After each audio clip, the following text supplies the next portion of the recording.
6 जून रोजी कॉक्रोच जनता पार्टी प्रमुख अभिजित दिपके हा दिल्ली विमानतळावर पोहोचणार। त्याने दिल्लीतील विद्यार्थी वर्ग व तरुण वर्ग यांना आदेश दिलाय की तुम्ही सर्व विमानतळाबाहेर हजर राहा।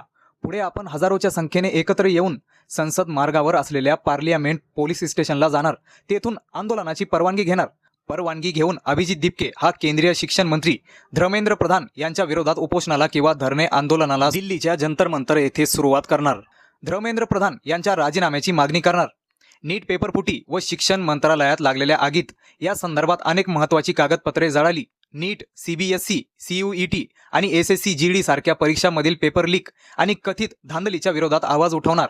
दरम्यान अभिजित दिपके याला द टाइम्स ऑफ इंडियाच्या पत्रकाराने ऑनलाईन व्हिडिओ कॉलद्वारे परिवाराला भेटायला छत्रपती संभाजीनगरला जाणार का विचारणा केल्यावर अभिजित दिपकेने उत्तर दिले, आई वडिलांसोबत माझं बोलणं होते, त्यामुळे आत्ताची परिस्थिती पाहता माझ्याकडून छत्रपती संभाजीनगरला जाण्याची शक्यता नाही। मला अटकही होऊ शकते, त्यामुळे माझा मुख्य उद्देश नीट पेपर लीक विरोधात आंदोलन करणे आहे।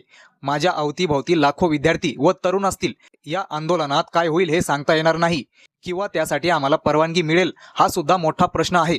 पण मला खात्री आहे जेन झेड माझ्या सोबत असल्यामुळे नक्कीच न्याय मिळणार अशी अपेक्षा आहे। तर अभिजित दिपके छत्रपती संभाजीनगरला येण्याची शक्यता नाहीच, कारण तो स्वतः म्हणाला मला अटक होऊ शकते। कॉक्रोच जनता पार्टीचं पुढे काय होईल हा पुढचा प्रश्न आहे। पण महाराष्ट्राचा तरुण आज जे काही घडामोड करत आहे ते अभिमानास्पद आहे, हे नक्कीच साधारण नाही। छत्रपती संभाजीनगरच्या तरुणाचं नाव संपूर्ण जगात गाजत आहे। याबद्दल तुमचं काय मत कॉमेंट करून नक्की सांगा। आपल्या मराठी चॅनलवर पहिल्यांदा व्हिजिट केलं असेल तर सबस्क्राईब नक्कीच करा।